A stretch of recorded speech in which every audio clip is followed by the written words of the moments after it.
Welcome back to బామ్మగారి ముచ్చట్లు. కృష్ణుడు జన్మించకముందే ఆయన్ని చంపాలనుకున్నాడు.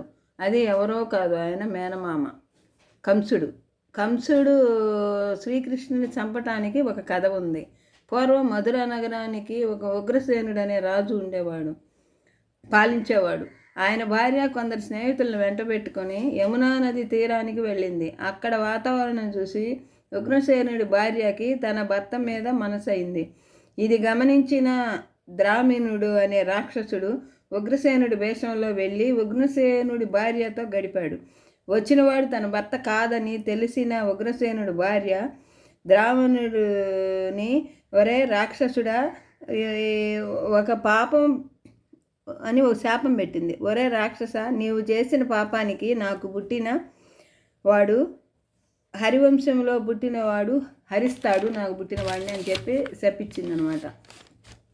ద్రావణుడు వల్ల పుట్టినవాడే కంసుడు, అందుకే అతనికి రాక్షసుడు బుద్ధులు వచ్చినాయి అనమాట. ఉగ్రసేనుడి భార్యకి పుట్టినవాడే కంసుడు, అందుకే అతనికి రాక్షసుడు బుద్ధులు వచ్చినాయి. కంసుడు జన్మించాడు. జరాసంధుడు కంసుడు ఎంతటి వీరుడైనా మట్టు పెట్టగల సమర్థుడు. జరాసంధుడు రావణాసురుడితో యుద్ధం చేసి సూర్యుడయ్యాడు. ఒకనాడు దేవకి వసుదేవుల్ని వాళ్ళ చెల్లిని బావని ఇంటికి తీసుకుపోతుంటే రథం మీద, నీ సోదరి అష్టమగర్భము నిన్ను సంహరిస్తుంది. ఆ మాటలు విన్న కంసుడు అదిరిపడ్డాడు. ఎక్కడి నుంచే అసలు కథ మొదలైంది. ఈ వీడియో నచ్చితే లైక్ చేయండి, షేర్ చేయండి, సబ్స్క్రైబ్ చేసుకోండి. హాయ్ అండి, బాయ్.